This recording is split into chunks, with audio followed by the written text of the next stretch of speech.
आज अपन आगे के भाग की बात करेंगे यानी शोले महाजनपद और मगध का उत्कर्ष। तो एक ये पेज है, काफी इंपॉर्टेंट है। लगभग अगर ऊपरा ऊपरी क्वेश्चन आता है तो लगभग इसी पेज में से आ जाता है। बाकी क्वेश्चन अपन देखते आगे। देखिए कि पहले तो इन्हीं 6वीं शताब्दी ईसा पूर्व में लोहा, देखो इसमें दिया गया है कि 6वीं, ये 1 मिनट, इसमें ये दे रखा है कि 6वीं शताब्दी ईसा पूर्व में लोहे के इस्तेमाल से कृषि और अन्य आर्थिक गतिविधियों में परिवर्तन आया था।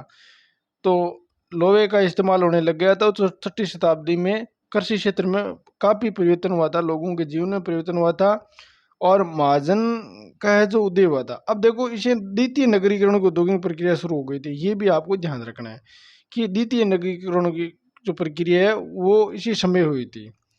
अब देखो इसकी मुख्य विशेषता क्या है। देखो इसमें दे रखा है कि द्वितीय नगरीकरण का प्रारंभ गंगा घाटी में 6वीं शताब्दी ईसा पूर्व माना जाता है। तो 6वीं शताब्दी ईसा पूर्व माना जाता है और कहाँ पर, गंगा घाटी के प्रारंभ में। और क्योंकि यहाँ पर लोहे का प्रयोग महत्वपूर्ण भूमिका था, ये अपन पीछे पढ़ लिया था। अब देखो एक इसमें मुख्य बात है कि उत्तरी यानी उत्तरी काले चमकीले मर्द बांड NBPW द्वितीय नगरीकरण की विशेषता है। ये क्वेश्चन बहुत बार पूछा गया है कि NBPW किस क्रांति की विशेषता है। तो द्वितीय नगरीय क्रांति की विशेषता है। तो उत्तर यानी उत्तरी काले चमकीले मर्तबांड। अब देखो इसमें आठ सिक्के, पंचमार सिक्के 6वीं शताब्दी ईसा पूर्व में शुरू हुए थे ये ना। और महात्मा बुद्ध के जन्म से पहले 16 महाजनपदों का निर्माण हो चुका था। जब भी महात्मा बुद्ध का जन्म हुआ तो उससे पहले 16 महाजनों का निर्माण हो चुका था। अब देखो जैसे आपको पता है कि 563 ईसा पूर्व में हुआ ना महात्मा बुद्ध का जन्म। अब देखो बौद्ध ग्रंथ, ये भी क्वेश्चन बहुत बार पूछा गया है कि बौद्ध ग्रंथ अंगुत्तर निकाय में 16 महाजनों के नाम मिलते हैं। तो ये पूछा जाता है कि यानी बौद्ध ग्रंथ के यानी कौन सा ग्रंथ है बौद्ध ग्रंथ का जिसमें 16 महाजनों का उल्लेख मिलता है। तो सीधा है अंगुत्तर निकाय में।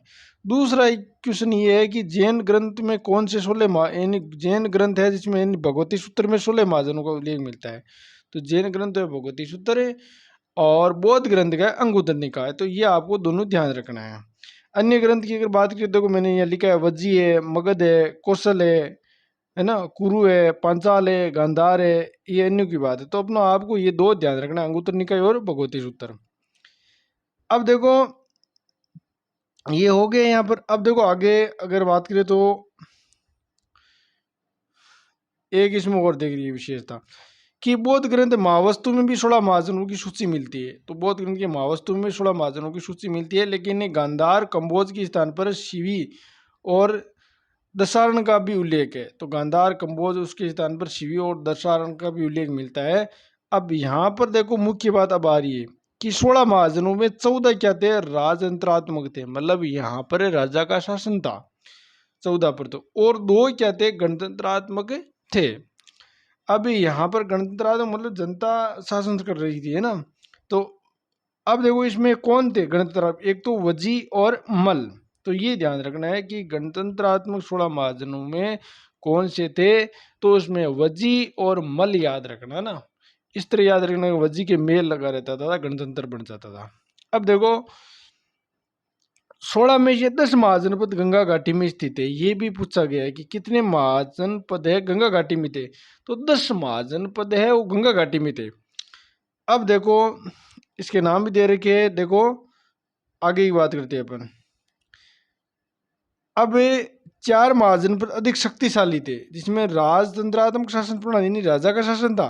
वो 4 कौन से शक्तिशाली थे। तो एक देखो मगध है, कौशल है, वत्स है, अवंती है। तो मगध तो था ही शक्तिशाली और कौशल तो इस तरह याद रख लो आपकी मगध में कौशल आ गया था वत्स और अवंती आने से, है ना। मगध में कौशल आ गया, वत्स और अवंती आने से, तब वो शक्तिशाली हो गई। इस तरह आप यहाँ इसको याद रख सकते हो कि मगध में क्या आ गया, कौशल आ गया, कौन आने से, वत्स और अवंती आने से, इसलिए वो क्या है कि शक्तिशाली हो गई। इस तरह याद रख सकते हो।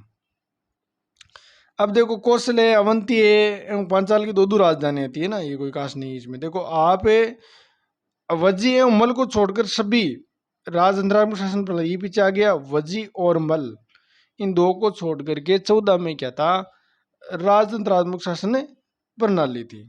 आगे की बात करते देखो, महाजनपद काल में ऋग्वेदिक आर्य दो राजनीतिक संस्थाएं सभा और तथा समिति का ह्रास होना शुरू हो गया। ये ऋग्वेदिक काल में सभा समिति का उल्लेख है, वो ऋग्वेदिक में था, लेकिन यहाँ ह्रास होना शुरू हो गया था, क्योंकि ये जनजातीय सभाएं वृद्ध भूभागी राज्यों के संगठन ढांचे में उपयुक्त रूप से समायोजित नहीं हो पा रही थी। धीरे धीरे ये संस्थाएं हैं वो ह्रास होने लगी थी। अब देखो, एक 16 महाजनों में सबसे अधिक शक्तिशाली कौन था, मगध था।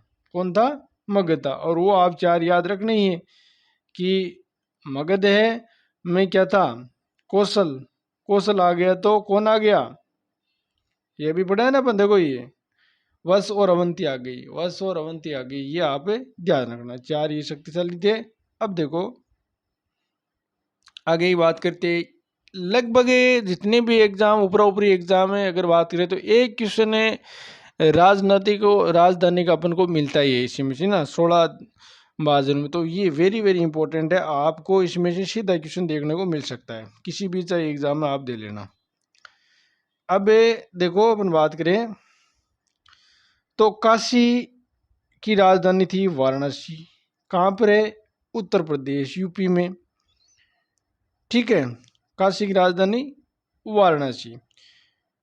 अब देखो इसको इस तरह भी याद रखने हो कि अब देखो अगला है कौशल, कौशल का है ये भी यूपी में है, और इसकी राजधानी है देखो, उत्तरी कौशल की तो श्रावस्ती थी, दक्षिणी कौशल की कुशावती। देखो कौशल की दो राजधानी, एक तो उत्तरी कौशल की श्रावस्ती, दक्षिणी कौशल की थी कुशावती। अगला देखो 3 नंबर अंग, अंग कहाँ पर है, बिहार में, अंग कहाँ पर है, बिहार में, और राजधानी क्या, चंपा। इस तरह का अंग चंपा है, सुंदर थी अंग, ठीक है ना, इस तरह आप याद रख सकते हो कि चंपा के अंग सुंदर थे, तो इस तरह अंग चंपा। अगला देखो 4 नंबर, 4 नंबर है आपका मगध है, मगध कहाँ पर है, पटना गया, ये कहाँ पर है, बिहार में ही है, और इसकी राजधानी है मगध की गिरिवर्ज और राजगृह, दो राजधानी है थी, मगध की गिरिवर्ज और राजगृह, और सबसे शक्तिशाली यही था गिरिवर्ज और राजगृह। अब बात करें वत्स की, ये कहाँ पर है, यूपी में, उत्तर प्रदेश में, वत्स कहाँ पर है, यूपी में, और इसकी राजधानी क्या है, कौशाम्बी, कौशाम्बी है ना, वत्स की राजधानी क्या है, कौशाम्बी, इस तरह आप याद रख लेना। वजी, वजी की राजधानी है वैशाली एवं मिथिला, वजी की राजधानी क्या है, वैशाली एवं मिथिला। 7 नंबर पर आप देखो मल, मल की राजधानी है कुशीनारा और पावा, इस तरह याद रख सकते हो आप कि मल, मल क्या है, मल देखो एक मजबूत होता है, उसके उसको खुशी हो जाती है ना, जब पावा पी लेता है ना तो उसको खुशी हो जाती है, तो कुशीनारा, इस तरह खुशी है कुशीनारा, तो मल है ना कुशीनारा है पावा। अब देखो अवंती, अवंती की राजधानी उत्तरी अवंती की है उज्जैनी, ठीक है ना, और दक्षिणी अवंती की राजधानी है महिष्मती या माहिष्मती, एक की बात है, उत्तरी अवंती की राजधानी उज्जैनी, दक्षिणी अवंती की राजधानी है महिष्मती या माहिष्मती। अगला है चेदी, चेदी की है सोतीवती या सुक्तिमती, देखो चेदी की एक राजधानी सोतीवती या सुक्तिमती। अब देखो अस्मक की बात करिए, पोटन या पोटली, अस्मक या पोटन या पोटली। अब देखो आगे की बात करें अपन 11 नंबर की, कुरु, कुरु की राजधानी इंद्रप्रस्थ या हस्तिनापुर, कुरु की राजधानी क्या है, इंद्रप्रस्थ और हस्तिनापुर। पांचाल की राजधानी है उत्तरी पांचाल की अहिछत्र, ठीक है ना, उत्तरी पांचाल की राजधानी क्या है, अहिछत्र, और दक्षिणी पांचाल का है कांपल्य, ठीक है ना, अहि यानी उत्तरी पांचाल की अहिछत्र और दक्षिणी पांचाल की कांपल्य, क्योंकि कांपल्य सूर्य है, दक्षिण में ज़्यादा चमकने लग जाता है तो कांपने लग जाते हैं लोग, तो दक्षिणी पांचाल की राजधानी कांपल्य। मत्स्य अपना राजस्थान का है ये, विराटनगर और बेराट, ये हो जाएगा, मत्स्य की राजधानी विराटनगर या बेराट। सूरसेन का है मथुरा, या कई जगह मथुरा भी मिलता है, मथुरा, ठीक है ना, सूरसेन का मथुरा।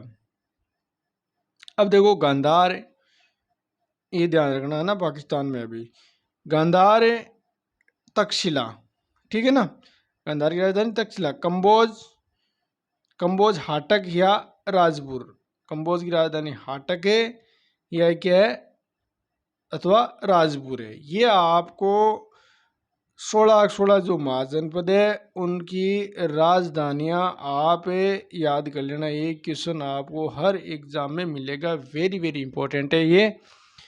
अब अपने क्वेश्चन पर लगभग क्वेश्चन है इस एक पेज में से एक क्वेश्चन तो आपको कहीं ना कहीं एग्जाम में मिलेगा ही। अब अगर बात करते हैं अपन, देखो आपको इसमें देखो एक भी आप और भी देख लो, एक क्वेश्चन और भी है इसमें। अथर्ववेद में सर्वप्रथम काशी का उल्लेख मिल जाएगी, किस जो महाजनपद है उसका उल्लेख अथर्ववेद में मिलता है, तो अथर्ववेद में काशी का मिल जाएगा, ठीक है ना। तो ये भी आप ध्यान रखना। अब अपने क्वेश्चनों पर चलते हैं। ये चलो पहले क्वेश्चन से शुरुआत करते हैं अपने।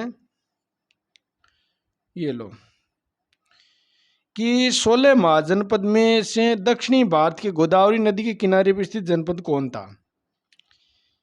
दक्षिण में गोदावरी नदी है, प्रायद्वीप की बात की नदी है, उस पर कौन सा था, चेदी ताग, मत्स्य ताग, अस्मक ताग, कंबोज था। ये वेरी वेरी इंपॉर्टेंट क्वेश्चन है, तो इसमें आ जाएगा आपका अस्मक है, गोदावरी नदी पर था। ये आपको याद रखना, उत्तर सी हो गया।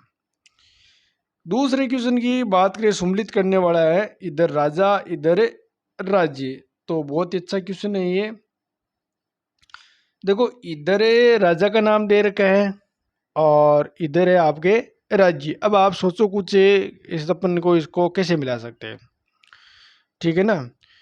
देखो जो ये दे रखना प्रदोद, ये आप अवंती से मिलाओ, यहाँ का राजा था ये प्रदोद मतलब अवंती। फिर देखो उज्जैन, उज्जैन था मगध का। और फिर देखो आप प्रसेनजीत है, प्रसेनजीत कहाँ का था, कौशल का, कौशल राज्य। और अजात शत्रु आपको पता है लास्ट में वध से बचा है।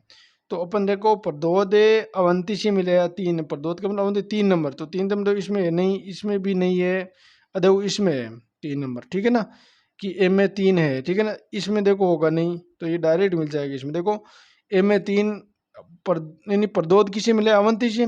फिर उज्जैन किसे मिला, मगध से 2 नंबर से। ये जो मगध है ना अपन, देखो उज्जैन, अरे ये क्या कर दिया अपन, देखो 1 मिनट दोस्तों, अपन कहाँ मिस्टेक कर दी, 1 मिनट दोबारा देखिए इसको। देखो ऐसे अपन क्या मिलेगा, अवंती मिलेगा था। अब देखो उज्जैन है वो अपन किसे मिलेगा, वत्स से मिलेगा था, उज्जैन की राज्य था वत्स, ठीक है। अब देखो प्रसेनजीत है, जो प्रसेनजीत है वो किसी कौशल से।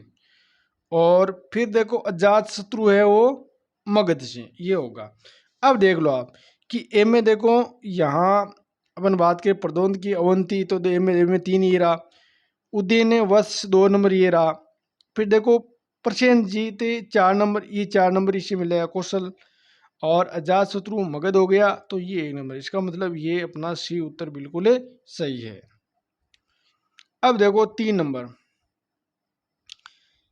कि अभिलेख की साक्ष्य से प्रकट होता है कि नंद राजा के आदेश से एक नहर खोदी गई थी। अभिलेख के साक्ष्य से ये प्रकट होता है कि नंद राजा के आदेश से एक नहर खोदी गई थी, अंग में, बंग में, कलिंग में, मगध में। बताओ कहाँ पर खोदी गई थी, तो इसमें कलिंग आ जाएगा, जहाँ पर वो कलिंग का ये तो ना अशोक, वो कलिंग है ये। आगे बात करें, निम्नलिखित में से कौन सा एक ईसा पूर्व 6वीं शताब्दी से पारे में भारत का सर्वाधिक शक्तिशाली नगर राज्य था। कि ये पूछ रहा है, यानी एक ईसा पूर्व से 6वीं शताब्दी में यानी प्रारंभ नाम पूछ रहा है ना, तब आपको यहाँ पर काशी करना है, ये आपको ध्यान रखना है चौथे में, कि जब प्रारंभ नाम आ जाए सर्वाधिक शक्तिशाली, तब आपको जो मगध है वो तो बाद में हुआ था, पहले क्या था, काशी था। तो ये आपको वेरी वेरी इंपॉर्टेंट क्वेश्चन है ये। अगले क्वेश्चन देखो, अपने 5 नंबर की बात करें कि 6वीं शताब्दी ईसा पूर्व में 16 महाजनपद के विषय में निम्नलिखित में से किस बौद्ध ग्रंथ में सूचना मिलती है। 16 मार्च जनपदों बौद्ध ग्रंथ अभी अपन पढ़ा था, कौन सा था, अभी अभी अंगुत्तर निकाय पढ़ा था ना ये, तो ये आ जाएगा। देखो ये क्वेश्चन आ गया। आगे देखो 16 नंबर का कि महाभारत के अनुसार उत्तरी पांचाल की राजधानी स्थित थी। तो महाभारत के अनुसार उत्तरी पांचाल की क्या राजधानी थी, तो बताइए।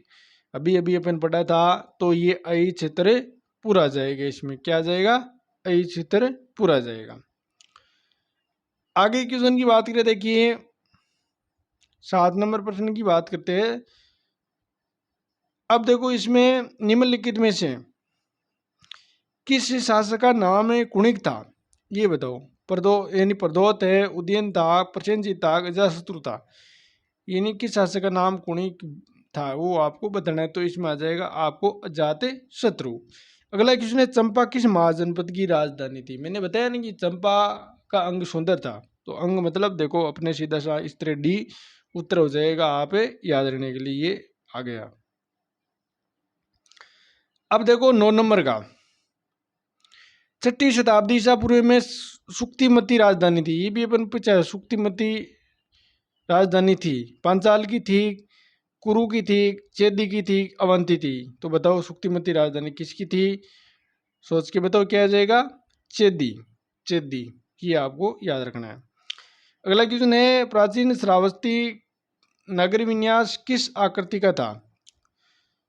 वर्ताकार था, अर्धचंद्राकार था, त्रिभुजाकार था, आयताकार था। तो दर्शकों में क्या आएगा, अर्धचंद्राकार था। प्राचीन श्रावस्ती नगर विन्यास कैसा था, तो अर्धचंद्राकार था ये, ठीक है ना। अगले बात करें 11 नंबर क्वेश्चन की, मगध के किस प्रारंभिक शासक ने राज्यारोहण के लिए अपने पिता की हत्या की और एवं स्वयं इसी कारण अपने वंश अपने पुत्र द्वारा मारा गया। देखो पिता की हत्या की, फिर इसकी हत्या भी उसके पुत्र ने की थी। इस तरह वो शासक कौन था, बिंबिसार, अजातशत्रु, उदयनी और नागादशक। तो बताइए, बहुत इजी क्वेश्चन है ये भी। तो ये था अजातशत्रु है, वो अपने पिता की हत्या की, फिर उसके बाद में इसकी भी हत्या कर दी गई थी। तो इस तरह ये था अजातशत्रु।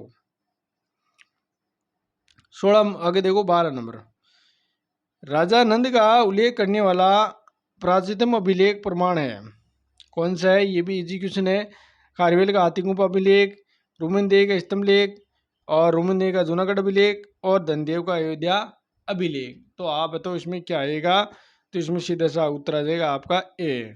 12 में क्या है, ए मतलब खारवेल का हाथी गुफा अभिलेख। अगले क्वेश्चन की बात करें आप, देखो इसको मैं थोड़ा सा इससे ही कर लेता हूँ, ये लो। अगला है मगध का कौन सा सम्राट, ये क्या हो रहा है, देखो मगध का कौन सा सम्राट है अपरोप यानी अपरोपरशुराम के नाम से जाना जाता है। अपरोपरशुराम से नाम से जाना जाता है। बिंदिसार, अजातशत्रु, कालाशोक, महापद्मनंद। तो तेरे में उत्तर क्या जाएगा बताइए। इसमें आ जाएगा आपका डी महापद्मनंद आ जाएगा कि मगध का कौन सा सम्राट है अपरोपर यानी अपरोपरशुराम के नाम से जाना जाता है, वो महापद्मनंद आ जाएगा। अब देखो 14 में आप बात करें तो युद्ध भूमि में बड़ी संख्या में सैनिकों के मारे जाने अथवा आहत हो जाने के बाद किस भारतीय गण अथवा राज्य की स्त्रियों ने सिकंदर के विरुद्ध शस्त्र धारण किया था। तो वो कौन सा, अभिसार था, गुलूसाई था, कट था, मशक था। तो बताओ क्या आ जाएगा इसमें। इसमें आ जाएगा आपका मशक था। कि क्या है, युद्ध भूमि में बड़ी संख्या में सैनिकों के मारे जाने आहत अथवा हो जाने के बाद किस भारतीय गण अथवा राज्य की स्त्रियों ने सिकंदर के विरुद्ध शस्त्र धारण किया था, वो था मशक। अगले अपन 15 नंबर क्वेश्चन की बात करें तो लो देखिए, इसको चालू कर लेता हूँ दोस्तों। इसमें देखो आप आवाज आ रही है ना, कि उस वीर भारतीय राजा का नाम बताइए जिसे सिकंदर ने झेलम नदी के तट पर पराजित किया था। तो आम्बी, ये क्या हो रहा है देखो, इसमें आम्बी, पुरु, चंद्रगुप्त मौर्य, महापद्मनंद। तो क्या उत्तर आएगा सोचो, इसमें सोच के बताओ 15 में। तो पुरु फोर्स आ जाएगा इसमें। अगला देखो आप 16 नंबर का, निम्नलिखित में से कौन सिकंदर के साथ भारत में नहीं आया था। ये देखो क्वेश्चन ध्यान से पढ़ा करो आप, कि सिकंदर के साथ भारत में नहीं आया था वो आपको इसमें बताना है। देखो दोस्तों ये थोड़े सा से, तो वो कौन इसमें नहीं आया था वो बताना है। नियार्कस, आने यानी आने सिक्रेटस, डायमेक्स, अरिस्टोब्लूम्स, तो वो आपको इसमें बताना है कि कौन है वो नहीं आया था, वो आपको देख के बताना है। 1 मिनट इसके इलाज कर देता हूँ। अब देखो तो सोचो 16 में उत्तर क्या आएगा। इसमें देखो आपको डायमेक्स है वो इस समय नहीं आया था, ये बाकी नियार्कस था, आने सिक्रेटस था, अरिस्टोब्लूस था, ये था। आगे क्वेश्चन की अपन 17 नंबर की बात करें, 16 महाजनपद में से कितने गंगा घाटी में स्थित था। ये मैंने अभी बताया था, अभी पीछे है ना 10 थे वो गंगा घाटी में थे, तो 17 में क्या जाएगा, सी आ जाएगा। अगर 18वां क्वेश्चन नंबर क्वेश्चन देखो आप, निम्नलिखित युगों में से कौन सी इससे सुमिलित नहीं है। देखो सुमिलित नहीं है, देखो शाक्य की है कपिलवस्तु, कोल्य रामग्राम, और कालम को अलवकपम, और मल के कुशीनगर, तो कौन सी इसमें सम्मिलित नहीं है 18 में बताओ। तो कालाम की अलकपम है वो नहीं है, इसमें सी उत्तर हो जाएगा। देखो शाक्य की कपिल वस्तु एक्यूरेट सी है, कोल्य की रामग्राम, और मल की है कुशीनगर। मैंने कहा ना कि मल कुशीनगर, तो ये आपको तीनों सही है, सी इसमें गलत है। अगला क्वेश्चन है, उत्तरवेदी काल में गौतम एवं बोधयान द्वारा निर्धारित ब्याज की वार्षिक दर क्या थी, ये आपको बताने हैं। तो वार्षिक दर कितनी थी सोचो, 19 में 20, 15, 12 और 10, तो इसमें उत्तर क्या आ जाएगा, 19 में भी आ जाएगा, 15 आ जाएगा। ठीक है। अगला देखो 20 नंबर का, कली का अंश एवं अकराट उपाधि थी, अजातशत्रु की थी, महापद्मनंद की थी, घनानंद की थी, चंद्रगुप्त मौर्य की थी। तो 20 में उत्तर आ जाएगा महापद्मनंद की कली का अंश एवं एकराट उपाधि थी किसकी, महापद्मनंद, उत्तर आ जाएगा। अगला देखो क्वेश्चन है कि अजातशत्रु का मंत्री वर्षकार किस स्थान पर महात्मा बुद्ध से मिले थे। एक अजातशत्रु का मंत्री था, उसका नाम क्या था, वर्षकार। वो किस स्थान पर महात्मा बुद्ध से मिले थे, राजगृह में, वैशाली में, पाटलिपुत्र में, कपिलवस्तु में। तो 21 में क्या आएगा, ए हो जाएगा, इसमें राजगृह आ जाएगा। ठीक है, राजगृह में वो मिले थे। 22वें नंबर क्वेश्चन की बात करें, बहुत ही अच्छा क्वेश्चन है, सिकंदर भारत में लगभग कितने माह रहा, 20 माह, 18, 19 और 21। तो सोचो 22 में उत्तर क्या जाएगा, तो 19 माह तक सिकंदर भारत रहा था।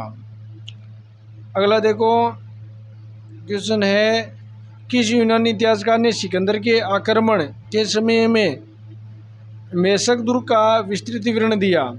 किस यूनानी इतिहासकार ने सिकंदर के आक्रमण के समय मेसक दुर्ग का विस्तृत विवरण दिया था, वो कौन था। तो 23 में इसमें कर्टियस था, प्लिनी था, एरियन था, मैगस्थनीज था। सोचो मेसक दुर्ग के बारे में विस्तृत विवरण दिया था, वो आपका आ जाएगा इसमें, आपका सी है, एरियन है, वो आ जाएगा इसमें। ठीक है। अगले क्वेश्चन की 24 नंबर की देखो बात करें, देखो ये क्वेश्चन भी नए पैटर्न के अनुसार है, बुद्ध काल में कितने गणराज्य थे। तो ये बताओ कितने गणराज्य थे बुद्ध काल का बारे में पूछा, जब बुद्ध के समय में ना, वो आपको बताना है। तो 24 में उत्तर क्या जाएगा, 10 थे। ठीक है ना, ये इसमें उत्तर आ जाएगा। मगध साम्राज्य का पहला शिकार कौन राज्य बना। शिकार का मतलब मगध राज्य शक्तिशाली होने लग गया था, और धीरे धीरे उन्होंने अन्य जो थे ना आपके महाजनपद, उन पर अधिकार करने लग गया था ये। तो पहला शिकार कौन सा बना, तो 25 में उत्तर अंग है, पहला अंग पर अधिकार उन्होंने किया था। अगला क्वेश्चन देखो, 26वें नंबर का, श्रावस्ती अधोलिखित में से किस नदी के किनारे स्थित था? श्रावस्ती है, अनोमाक, अचिरावती, रोहिणी, हरिणीवती। तो बताओ श्रावस्ती किस नदी के किनारे स्थित था? सोचो क्या आएगा 26 में। तो अचिरावती है वो इस यानी अचिरावती नदी के किनारे स्थित था श्रावस्ती। अगले क्वेश्चन की देखो बात करें 27 नंबर का, वर्ष, उपवर्ष, वारुचि, कात्यायनी, पाणिनि जैसे विद्वान उत्पन्न हुए थे वैदिक काल में, नंद काल में, मौर्य काल में, संगम युग में। क्या नाम है? वर्ष, उपवर्ष, वारुचि, कात्यायनी, पाणिनि विद्वान है किस काल में थे? सोच के बताओ। 27 में आ जाएगा आपका नंद काल में थे। अगला क्वेश्चन देखो 28वें नंबर का, अजातशत्रु ने किस गणराज्य के समय 16 वर्षों तक युद्ध किया था? कि अजातशत्रु ने किस गणराज्य के साथ 16 वर्षों तक युद्ध किया? पावा एवं कुशीनारा केमल, मिथिला के विदे, वैशाली के लिच्छवी, रामग्राम के बुलिये। तो 28 में उत्तर क्या आ सकते हैं बताओ? वैशाली के लिच्छवी आ जाएगी इसमें ना। अजातशत्रु ने किस गणराज्य के साथ 16 वर्षों तक युद्ध किया था? वैशाली के लिच्छवी आ जाएगा 28 में, सी उत्तर हो जाएगा कि अजातशत्रु के ने किस गणराज्य के साथ 16 वर्षों तक युद्ध किया था? वैशाली के लिच्छवी आ जाएगी इसमें। अब देखो आगे 29 नंबर की क्वेश्चन की बात करें कि किस राजा को ग्रीक लेखकों ने अग्रिमिज एवं जेंद्रमिज का नाम से पुकारा? कि किस शासक ने ग्रीक लेखकों ने अग्रिमिज एवं जेंद्रमिज के नाम से पुकारा? तो वो बताना, सिकंदर, गणानंद, अशोक, चंद्रगुप्त। तो 29 में उत्तर क्या आ जाएगा बताइए? तो इसमें गणानंद आ जाएगा, जिसको अग्रिमिज, जेंद्रमिज भी कहते थे, किसको? गणानंद को। तो उत्तर 29 में क्या हो जाएगा? बी हो जाएगा। अगला क्वेश्चन है, पाटलिपुत्र का संस्थापक कौन था? एग्जीक्यूशन है, बिंबिसार था, अजातशत्रु था, उदयभद्र थे, शिशुनाग था। तो बताइए क्या आ जाएगा? पाटलिपुत्र का संस्थापक है कौन था? तो 30वें में उत्तर क्या आ जाएगा? सी हो जाएगा, उदयभद्र आ जाएगा। पाटलिपुत्र का संस्थापक कौन था? उदयभद्र। अगले क्वेश्चन 31 नंबर क्वेश्चन की बात करें, कौन सा जोड़ा सही है? कौशल, ये अभी अपने पीछे मैंने पहले पेज पर पढ़ाया था आपको। कौशल चंपा, वत्स कौशाम्बी, कुरु कांपल्य और मत्स्य चित्र। तो सही है वो, इसमें से आपको छांटना है। बताओ, अभी अभी अपन पढ़ा था ये, तो इसमें आ गया ये सही है, वत्स मतलब कौशाम्बी, ये इसमें सही है, बाकी इसमें आपको सही नहीं मिलेंगे। अब देखो, और आप सारणी में पीछे देख लेना,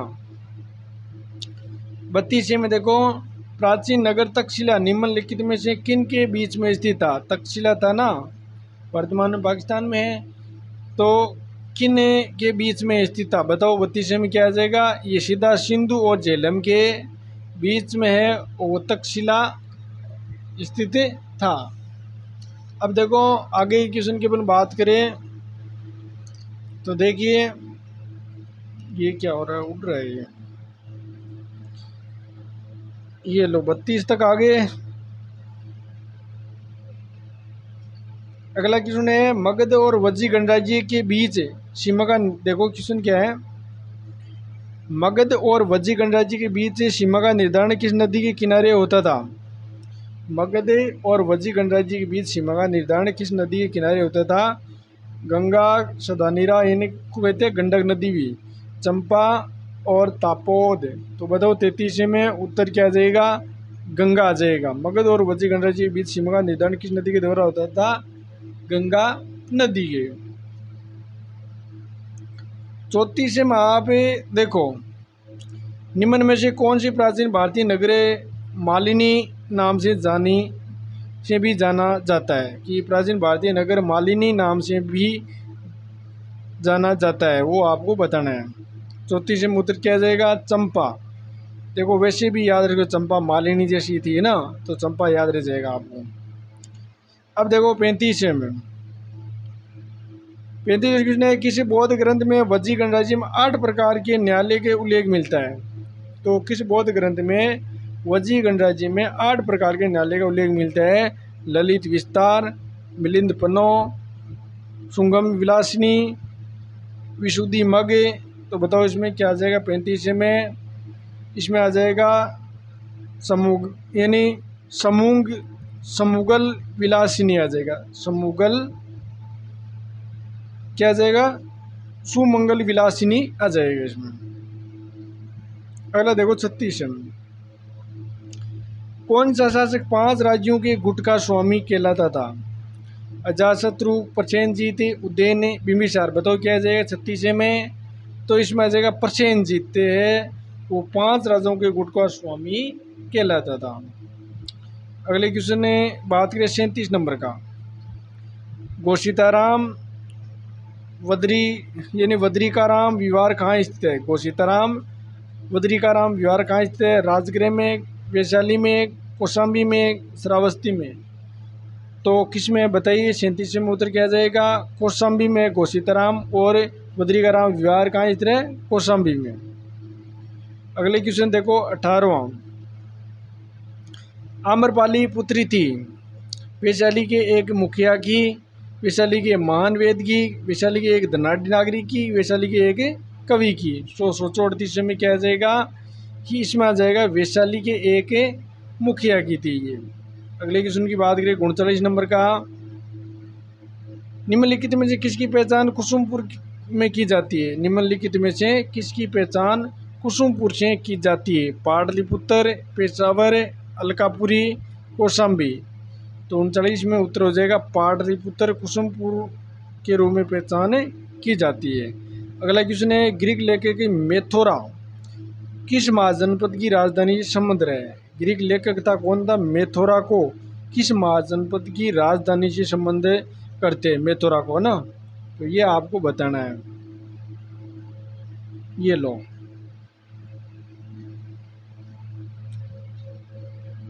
वज्जी से, मत से, चेदी से, सूर से, नए से। बताओ 40 में उत्तर है सूर से नए से। प्रश्न क्या था कि ग्रीक लेखक था ना मेथोरा,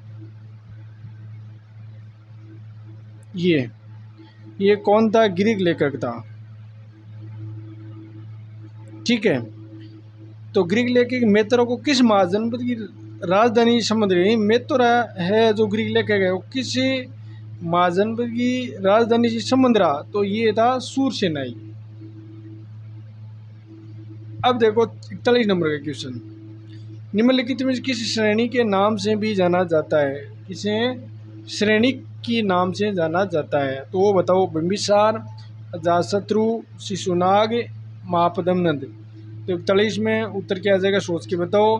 तो इसमें आ जाएगा आपका बिंबिसार आ जाएगा इसमें, ठीक है, कि श्रेणी के नाम से भी जाना जाता है, तो इसमें आ जाएगा बिंबिसार। अगले क्वेश्चन देखो 42 नंबर का, निम्नलिखित में से किसे सर्वप्रथम बिंबिसार ने राजगृह की गणिका का पद दिया था? आम्रपाली को, सलावती, वसवखतिया और शेमा को। तो किसको बिंबिसार ने राजगृह की गणिका का पद दिया था? वो आपको 42 में बताना है। तो इसमें सालवती या सलावती को दिया गया था। 43 नंबर क्वेश्चन की बात करें, देखो, भारत में सिकंदर के आक्रमण के समय निम्नलिखित में से किस प्रदेश में महाजनों की एक समिति के साथ 2 राजा शासन करते थे? शिवी, सौभूत यानी सौभूति, पतल, सुद्रग। तो 43 में उत्तर क्या आ जाएगा? पतल आ जाएगा। भारत में सिकंदर के आक्रमण के समय निम्नलिखित में किस प्रदेश में महाजनों की एक समिति के साथ 2 राजा शासन करते थे? तो इसमें आ जाएगा आपका पतल, 43 में सी हो जाएगा। अगला क्वेश्चन देखो, सूची मिलान करने वाला क्वेश्चन है, बहुत ही अच्छा लेवल का क्वेश्चन है ये। इधर नदियां हैं, इसे भारतीय, देखो भारतीय नदियों के ग्रीक नाम है ना, और इधर भारतीय नाम है। तो देखो ये लो, मिलान करो। अक्सनीज है, हाइडिस्पिज है, हाइड्रोट्स है, हाइपेसिस है। तो सोचो इसमें क्या आ सकता है, आप भी आइडिया लगाओ इसमें। तो देखो इसमें जो है अकेशनिज है वो चेनाब नदी का है ना। किसके? चेनाब नदी। देखो तो मैं यहाँ थोड़ा सा नीचे कर देता हूँ, आपको ये दिखाई दे। एक मिनट, ये लो, इसको यहाँ कर देते हैं। देखो अकेशनिज है वो चेनाब है, हाइडिस्पिज है वो झेलम है, और हाइडिस्पिज मतलब झेलम, अकेशनिज मतलब चेनाब, हाइड्रोट्स का मतलब रावी, ये भी पाकिस्तान में वर्तमान में, और हाइपेसिस है व्यास। ठीक है, हाइपेसिस मतलब व्यास। तो देखो चारों चारों बिल्कुल इसमें सही दे रखा है क्रम, है ना। तो ए में एक है तो ए में एक देखो, किसमें इसमें नहीं है, इसमें नहीं है, देखो इसमें रहा। बी में दो है तो बी में देखो ये दो रहा। सी में तीन है, हाइड्रोट्स रावी नदी से, तो 3 नंबर ये रहा। फिर हाइपेसिस है व्यास 4 नंबर से मिला है, तो ये 4 नंबर में है। तो इस तरह इसमें आ जाएगा आपका ना कि एक्केशनीज की है चेनाब से मिलेगा, हाइडिस्पिस है झेलम से मिलाया, और हाइड्रोट्स किसे रावी से मिलाया, और हाइपेसिस है व्यास ने मिलाया था। तो इस तरह बहुत ही अच्छा लेवल का क्वेश्चन है। तो आज अपने लगभग 44 क्वेश्चन है वो हल कर लिए है, और मैंने जो पहले सारणी हल की थी वो भी एक अच्छी थी। तो इस तरह अपन आगे भी हल करेंगे। लाइक और शेयर भी आप कर सकते हो अगर आपको अच्छा लगे तो। धन्यवाद।